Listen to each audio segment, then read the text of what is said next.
is that those who are in the upper echelons of power, the true elite, they are religious, and their religion is this occult religion. And like you said, they do believe of the coming of this Maitreya figure. I mean, how can we get around that? How can we relate to people that, hey, even if you're not religious, even if you're secular, you don't subscribe to Christianity or Buddhism, or you're not a Muslim or a Jew, you know, how do we get to those people that this is what they believe? Yeah, that's a tough one. One of the arguments that I make is I try to explain to people that the whole doctrine, the idea of a separation of church and state, people hear that and they think it means removing religion from government.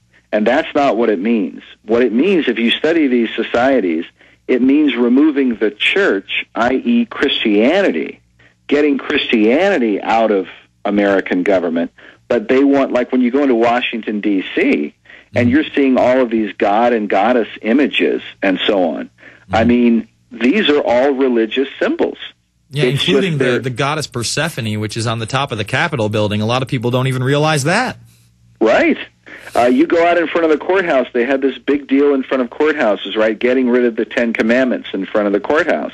But right next to the Ten Commandments, they have a statue of Themis, the blindfolded goddess holding the scales. That's the ancient goddess of justice. But nobody ever says anything about getting rid of her. The ACLU is not leading a crusade to get rid of all the religious iconography. They're just trying to get rid of Christianity or Judeo-Christianity, biblical values and teachings and so on. But all of the pagan stuff can remain. You know, the all-seeing eye stays on the dollar bill. The Washington Monument's not going anywhere. Nobody's ever threatened the Statue of Liberty, even though Lady Liberty is based upon the Babylonian mother goddess of the ancient world. All of these are religious icons. And what they're doing is they're supplanting, they're getting rid of, just as they got rid of the teaching of creation in our schools, and then they put in this ancient Hindu belief about reincarnation, but they call it evolution, right? And they call it a science.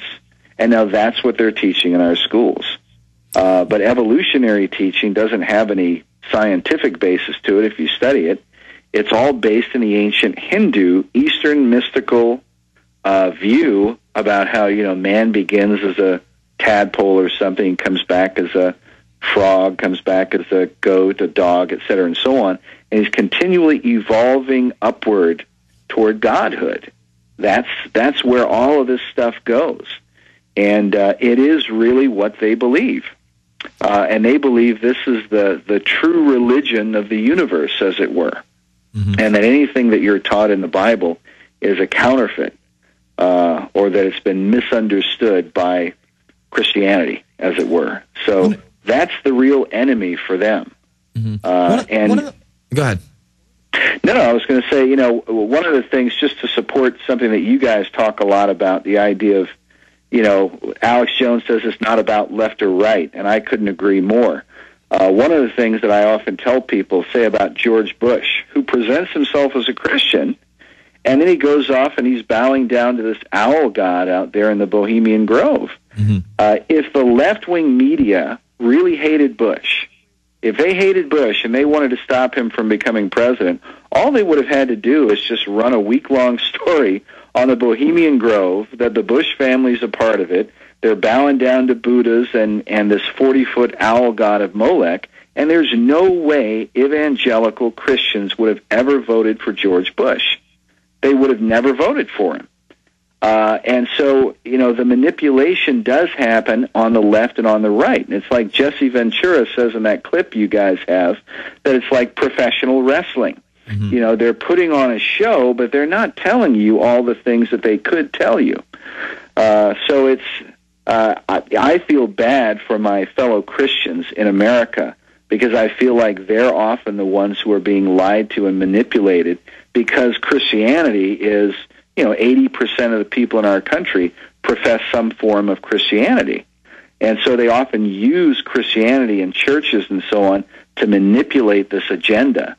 And a lot of what we're trying to do through the Secret Mysteries series, which is why we talk about how, yes, Christians did come here in the beginning, you know, with the Puritan Pilgrim movement, but there were with them these secret groups, and as Manly Hall says, they reclothed their pagan ideas in this garment of Christian phraseology, but the reason was so that they could manipulate the Christian population to carry out their secret agenda. That's what they've been doing for 200 years now. What's next for you? Are you going to do a part 4? Are you going to do another film project? I mean, I love these movies, and I give them out to my friends and families, especially, you know, on my mother's side. They're very Christian, they're very religious, but at the same time, a lot of them are Bush Christians. You know, they don't understand that there is no difference between the left and right. They don't understand that their leaders are really into the occult. You know, they don't have this broad overview of what you present. So I think it's a great eye-opener if I can actually get them to throw it into the DVD player. What's next for Chris Pinto and David Bay? Well, for myself and David, we're doing our pre-production stuff for Secret Mysteries Part 4, which is, the working title is War of the World, and it takes this whole America series and how America is really being used by these secret groups to carry out the New World Order. And, excellent. We'll come back. We're going to talk about that more on the other side. It's the Alex Jones Show. I'm Jason Bermas. The website's Infowars.com and PrisonPlanet.tv. You're listening to GCN, the world leader in independent talk radio.